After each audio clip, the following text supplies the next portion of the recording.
You're listening to Medscape's In Discussion series on esophageal cancer, a podcast where thought leaders and clinical experts share their diverse insights and practical ideas for optimizing patient care. This series is hosted by Dr. Samuel J. Klempner. Dr. Klempner is an associate professor and director of gastroesophageal medical oncology at Massachusetts General Hospital and Harvard Medical School in Boston, Massachusetts. Relevant disclosures can be found with the episode show notes on medscape.com or the Medscape app. The topics and discussions are planned, produced, and reviewed independently of advertisers. This podcast is intended only for U.S. healthcare professionals. Hello, my name's Sam Klempner. I'm a GI medical oncologist at Mass General in Boston, and welcome to this Medscape In Discussion esophageal podcast series. Today we're talking about esophageal squamous cell cancers, and I'm joined by my colleague and friend, Dr. Geoff Koo at Memorial Sloan Kettering. Geoff is an associate attending physician in the head and esophagogastric section on the GI oncology service, and also a member of the cellular therapy service, Memorial Sloan Kettering, and also associate professor in the Department of Medicine at Weill Cornell. So welcome to this discussion. We've got a true expert here to talk us through some squamous cell nuances. Geoff, I'm going to start by sort of introducing a case to maybe touch on all these points. This is a little bit of a neglected population, but we all do see these patients. And so I think coalescing around some sort of shared guidance and thinking is certainly important as we try to move the field forward. Let's start with, say, a 64-year-old male, former smoker, comes in with dysphagia and is found to have a mid-esophageal mass, biopsy-proven squame. Do you guys do anything in particular in staging these patients? Do you think about assessing local invasion a little more carefully, bronchoscopy, et cetera? You know, for the listeners out there, are there sort of nuances that maybe are a little bit different with squames than adenos? I definitely agree. It's a little bit of a niche topic here in the U.S. because numerically, we always see between 4,000 to 5,000 patients with esophageal squamous cell cancer every year. The incidence has significantly decreased with time because the major risk factors of tobacco and alcohol abuse have thankfully become much less common in the U.S. as well. Globally, it remains a major problem, and it's actually the dominant histology in places in the world where this is endemic, including East Asia. But interestingly enough, France, for example, actually has a predominance of squamous cell cancer of the esophagus, whereas it's really adenocarcinomas in the rest of Western Europe. So to come back to your question, while there are similarities, I think it's really the differences that are important for practitioners to note between treating a locally advanced esophageal squamous cell cancer and a locally advanced esophageal or GE junction adenocarcinoma. So to address your first point, a bronchoscopy is standard for us as long as the tumor is in the upper to mid esophagus and it looks like it's contacting the airway at some point. We typically, along with an endoscopy, possibly endoscopic ultrasound, PET CT scan, would also obtain a bronchoscopy just to make sure that there's no airway invasion. And sometimes the airway invasion can be very subtle. It can be a little bit of a bulging of the inverness trachea and sometimes a little bit of an irregularity. So that's really something you absolutely need to be aware of at the point of diagnosis because a fistula is a relative to absolute contraindication to chemoradiation, which is certainly one of the main ways we would treat a locally advanced tumor. Yeah, completely agree. We get surprised by these periodically. I think that's not a situation that anybody wants to be in. And I like your point about PET, arguably even more helpful in squames at times than some of our diffuse gastric adenos. Let's say this same patient comes in and you've staged them appropriately. There's no T4 invasion. There's a clinical regional lymph node. Take us through just the typical approach and the general paradigm options for a locally advanced squame. Yeah, probably as with you, the first thing is to make sure that there is a true multidisciplinary discussion. So even though primary surgery for esophageal squamous cell cancer is something that's rarely considered, it's really important that one of our thoracic surgeons meets with the patient to assess her or his eligibility for surgery. But again, I think the main treatment we would consider would be definitive chemoradiation. So meeting with one of our radiation oncologists to also assess the extent of the disease, make sure that it's within a single radiation field with acceptable toxicity. Yeah, agree. And then there's obviously some heterogeneity in the management, but you've been one of the people who've led some of the discussions and even generated some of the data around chemotherapy backbone available. So let's say your consensus was to pursue chemoradiation as the management paradigm. What are your options between carbotaxol, FOLFOX? What do you guys do on a typical squamous patient? I think there remains equipoise between both of those regimens. So carboplatin paclitaxel versus FOLFOX. Certainly as a preoperative regimen, carbotaxol, I think, is really the standard of care based on a cross study. And I think it established a benchmark pathological complete response rate, 49% in patients with squamous cell cancers who received carbotaxol radiation followed by surgery. And, long-term follow-up analyses, it was a squamous cell cancer patients who did significantly better than any other group with regards to chemoradiation. That really has established carbotaxol as a frontline regimen. I personally feel there's less data to use a 5-FU platinum-based regimen. Of course, the original study of all RTOG 8501 used 5-FU cisplatin, but both chemotherapy regimen and the radiation schema have completely been surpassed by more modern iteration. The French with Dr. Conroy did look at 5-FU oxaliplatin, but that really was patients who did not have resectable disease, so it was definitive chemoradiation without surgery. And it's hard to compare both of them. But my strong feeling is, given a near 50% pathological complete response rate, as well as high tolerability and a somewhat fragile population, carbotaxol with radiation, I think certainly remains our standard of care. And unless there's a very, very compelling reason, I typically do not offer another regimen. Let's continue down this most standard paradigm, and then we'll fill in some real nuances and emerging questions. So let's say this patient goes through carbotaxol radiation. First of all, what radiation dose do you guys usually do? 4140 or 50.4? That's a great question. The dose of radiation, I think, very much remains something that the radiation oncologists make the primary decision about throughout the US, and actually even for clinical trial purposes. 50.4, I think, remains both a preoperative as well as definitive dose. When you mentioned 41.4, that actually was the dose that was used in the CROSS study. Not only was it tolerable, associated with a pathological complete response rate of 49%. There are certainly certain situations when we decide to treat to 41.4, or we stop at 41.4 if toxicity emerges. There is certainly equipoise between both doses, but I think the goal, to your point, would be to get to a minimum of 41.4. The one thing I want to quickly speak to is that for a while, and I'm not sure whether you've encountered the same argument, especially with very high cervical esophageal tumors, which really are head and neck cancers. Well, not for a couple of centimeters will be considered head and neck cancers. Our radiation oncologists have sometimes argued to treat to actually 60 Gray, because that's a dose that they would normally give for a head and neck cancer. But there are actually numerous randomized studies, both in the East as well as in the West, really have shown that going above 50.4 is actually not beneficial. So I think that we are talking about 41.4 versus 50.4 in terms of a standard radiation dose, and certainly not anything higher than that. Yeah, I completely agree. We've seen the Art Deco trials arguing against higher dose radiation in that more typical non-cervical population. So let's say this patient gets definitive chemoradiation, carbotaxol, and radiation.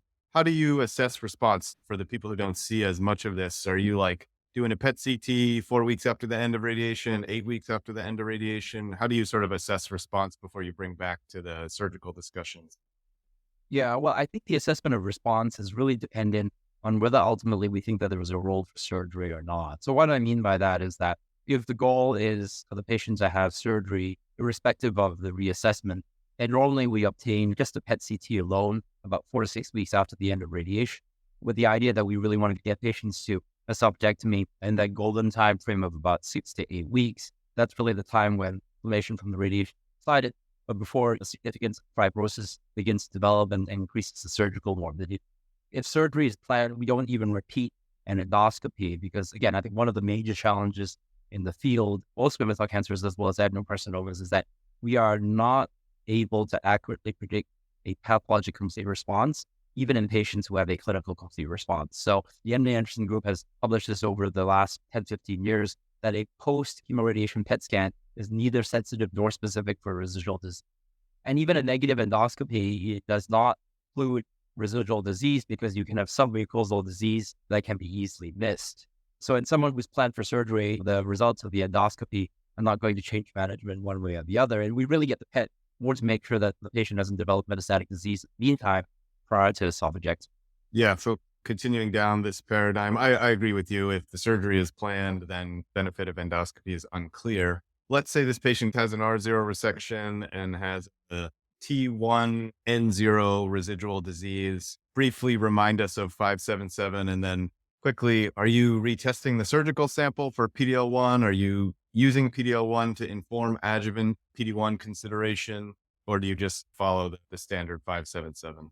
I would be curious to hear your thoughts as well, but 577 was a study that combined both adenocarcinoma and squamous cell cancer patients. So any patient with an esophageal cancer who had tri-modality therapy, in other words, chemoradiation followed by surgery, and we did not achieve a pathologic complete response. So this part is critical, was randomized to essentially 1 year of nivolumab versus placebo. And so far, the only data that have been presented is that there was significant improvement in disease-free survival, essentially doubling of that number from about 10 to 22 months in the overall intention to treat population. So on the basis of that, the FDA has approved adjuvant nivolumab exactly in this patient population. But I think that, as we begin to take a look at some of the subgroups, we've always known that squamous cell cancers of the esophagus benefit more from immunotherapy than adenocarcinomas. And that was the case. The hazard ratio for squamous cell cancers was lower than for adenos, applying more benefit, but both groups benefited. Very soon after that, there was also data presented looking at PD-L1 using CPS, that the CPS5 or more tumors derived more benefit than the tumors that were less than 5. And then more recently, there's been additional analyses showing that the status of PD-L1 at baseline and in the surgical specimen, that can further affect the likelihood benefit.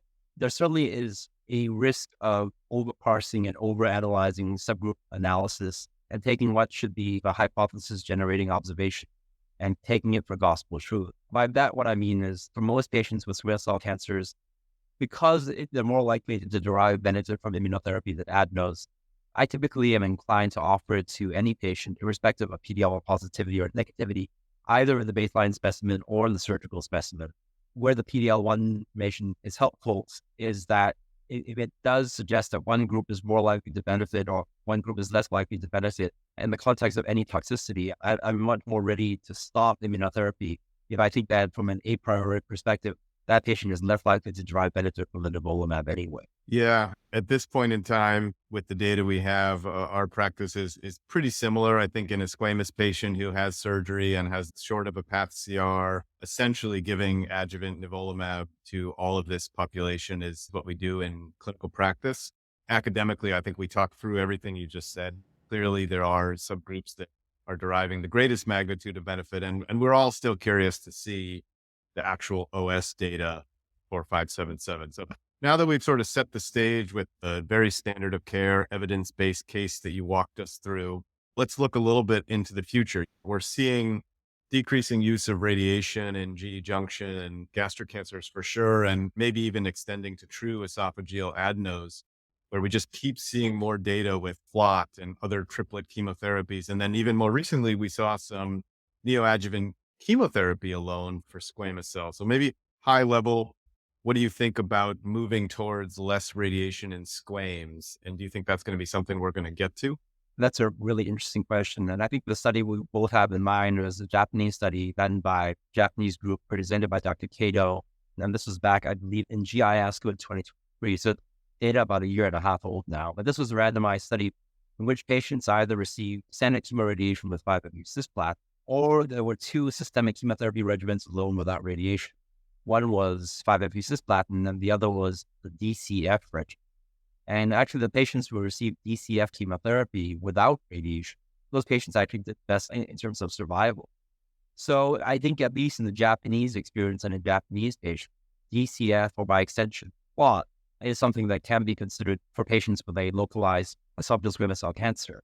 Whether that is extrapolatable to a Western or American patient population is very much dependent on whether we think our patients can tolerate a 3-drug regimen like FLOT. And again, I think there are very significant differences in terms of the baseline demographics between East versus West. Again, the majority of patients in the U.S. who have esophageal squamous cell cancer, more elderly, typically have smoking or drinking as risk factors, and also have a lot of comorbidities associated with that. So a lot of cardiopulmonary comorbidities. To me, it's a rare patient who would be able to tolerate FLOT chemotherapy. So unlike in esophagus cancer, where I think increasingly we are considering periop FLOT for true esophageal adenocarcinomas, really actually never occurred to me to offer something like FLOT to a patient with a locally advanced esophageal squamous cell cancer. I think if there's someone who was much younger, it's a consideration, but thoracic surgeons at this point are very comfortable operating in tumors that have been radiated. And again, it's hard to argue with some of the pathological and survival outcomes from prostate. Agreed. Thankfully, this is a population that when they can get through therapy often will do well. You raised the point about our thoracic colleagues, and neither of us are surgeons, but this comes up a lot, the scheduled surgery versus surveillance with plan for a salvage surgery in the event of persistent residual disease in the primary, for example. So when you guys embark on this strategy and you have decided that you're going to not offer a scheduled operation or patient prefers not to have a scheduled operation, how do you monitor these patients, frequency of scans, endoscopies, et cetera? Yeah, I don't think there's anything set in stone, and I actually don't even think within our group there's a consensus. But normally what I do is, say we decide that a patient is going to be planned for what increasingly we will consider non-operative management. The restaging really would consist of an endoscopy and a PET-CT scan. And rather than getting in 4 to 6 weeks, sometimes we might wait a little bit longer, more like 6 to 8 weeks. Because again, our radiation colleagues always say that the radiation continues to work even after it's done. But assuming that the patient like that, thankfully has a clinical complete response, in other words, relatively normal endoscopy, negative biopsies, the PET-CT shows decreased FDG uptake, similar to baseline, no metastatic disease elsewhere. Then typically what I do is I repeat another endoscopy at 3 months just to make sure that they truly have a complete response. And if they do, then we stop checking PET-CT scans, and then I get CT imaging every 6 months. Beyond 2 initial negative endoscopies, I typically don't repeat an additional endoscopy, but certainly if there are new symptoms or if there's increased thickening on a CT scan, and of course would prompt an endoscopy. And one thing to be mindful of is the idea of deferred surgery. So the MD Anderson group probably has published on this the most extensively. In their hands, deferred surgery is associated with increased morbidity, but no increase in mortality. Increasingly, it's something that our thoracic surgeons have become comfortable with. And occasionally I've had patients 6, 9, 12 months, they develop local persistence, local recurrence. They are able to successfully undergo salvage esophagectomies at that point in time. I agree. That's basically our approach too. 3-month scan, then another 3-month scan, and another 3-month endoscopy, and then kind of let it ride from there. Let's talk a little bit about some of the strategies that are being investigated to maybe theoretically push more patients into that bucket. So this is maximizing local therapies and also maximizing neoadjuvant immunotherapy. So a lot of people are quite interested in the trial that you've been leading, OBP 301. So maybe just give us a 2-sentence high-level rationale and what is this agent, and in theory, what are we hoping to achieve? It's a study that you and I are involved with, and thanks for enrolling patients study. But OBP 301 is it's an oncolytic virus. The long and short of it is that it's something that we inject into the tumor by endoscopy. The virus replicates only within the tumor cells, and there are preclinical and now clinical data that synergizes well with radiation and can increase the clinical complete response rate. So, we're part of a study through the NRG group where we're combining 3 serial injections with OBP 301 with standard chemo radiation with carboplatin paclitaxel. The goal at this point is to confirm that the entire approach is safe, but clearly the interest is in further increasing the clinical complete response rate so that in patients who are either not candidates for surgery because of medical reasons, or clearly for whom we would rather elect observation rather than an esophagectomy for numerous reasons, that's an approach that we're looking at. Anecdotally, I've been not surprised, but impressed the tolerance of mid-treatment endoscopy and injections. I think this is really not as disruptive as I was initially even worried that it might be, and seems to be quite safe, at least, approach. Agreed. And again, I think it speaks to the fact that carboplatin with radiation is a well-tolerated regimen, even in frail patients, with squamous cell cancer. The other question that you mentioned is what the activity and what the role for adding immunotherapy to chemoradiation, either as preoperative or as definitive therapy is. So I think in squamous cell cancers, there actually are 2 phase 3 studies that are ongoing. One is called Kunlun, which adds durvalumab to chemoradiation as definitive therapy in squamous cell cancers of the esophagus. The other one is Keynote 975, which adds pembrolizumab to chemoradiation. And that study is enrolling both adenocarcinomas as well as squamous cell cancers, also as definitive therapy without surgery. So we'll find out ultimately whether there is a benefit in terms of local controls, increasing the clinical complete response rate, but also in terms of survival. But there have been phase 2 studies done adding immunotherapy to chemoradiation for esophageal squamous cell cancers. They have not clearly shown an improvement in pathologic response. Hopefully there will be a benefit in terms of metastasis control of micrometastatic disease, but as a surgery-sparing option or as an option to increase the response in the primary tumor, I think that's very much to be determined. Yeah. In the last 2 minutes we have together, let's transition. That's a perfect transition into the advanced population, which unfortunately we do see at presentation not uncommonly. So let's say 65-year-old, otherwise healthy patient, maybe has a risk factor, comes in and has esophageal squamous and 3 bone mets and maybe a couple lymph nodes, but otherwise in good health. In someone like this, just walk us through what your frontline approach is. In the US, I think we're guided by 2 studies. One is Keynote 590, and the other one is Checkmate 648. So Keynote 590 added pembrolizumab to 5-FU cisplatin for esophageal and GE junction squamous cell cancers, but also adenocarcinomas. So one of the confusing things about that study was that it really enrolled both histologies, which makes it difficult to interpret. Checkmate 648 is a much cleaner study. It's a study of esophageal squamous cell only.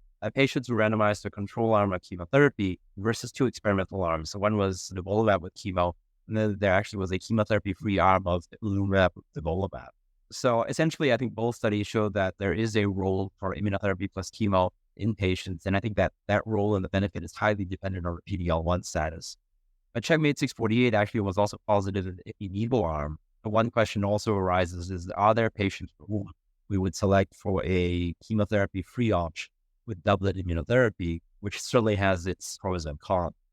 I think in that regard, PD-L1 status is very important. So in Keynote 590, even in the squamous cell cancer patient, it was a CPS, in this case, 10 or more patient that derived benefit. To make things additionally complicated, Checkmate 648 did not use CPS, but they used TPS. And again, based on a cutoff of 1% or more, those patients really did seem to derive more benefit. To some degree, at PD-L1 positivity does identify the subgroup of patients who I think are much more likely to benefit the addition of immunotherapy to chemo. Yeah, I agree. Most of these patients do wind up having some PD-L1 expression. I don't know about your institution. We don't test squamous and adenos differently. We report CPS for both. We've talked about this a couple times at our multi-D conferences. Last question, do you guys report TPS and CPS? No. I mean, we really only report CPS. And I think you and I will talk about the fact that the 2 most widely validated antibodies are 22C3, which was being used for the pembrolizumab studies, 2888 antibody, which has been used for the nivolumab and the IPI studies. There are many institutions, including both of ours, don't use those antibodies. So yeah, we report CPS. And again, I think if CPS 10 or more patients benefit, we're kind of left to determine if a CPS 5 or more squamous cell cancer of the esophagus will also similarly benefit from the addition of immunotherapy to chemo. But that is really a challenge in biomarker testing, in large part because of the rarity of squamous cell cancers of the esophagus. Thank you, Jeff, for joining us. We talked to Dr. Koo today about squamous cell esophageal cancer, highlighting the standard of care and the data supporting an evidence-based approach and some of the nuances which may be coming. We also touched on metastatic disease and the standards of care and the impact of PD-L1 testing within in terms of patient stratification. I'd like to thank everybody for tuning in. Please take a moment to download the Medscape app to listen and subscribe to this podcast series on esophageal cancer. And on behalf of the Medscape in Discussion podcast, thank you very much for joining. Thanks for listening to Medscape's In Discussion Esophageal Cancer podcast series with our host, Dr. Samuel J. Klempner. Be sure to look for more In Discussion episodes wherever you get your podcasts. Check out Medscape.com or the Medscape app for show notes, links, and more information on esophageal cancer.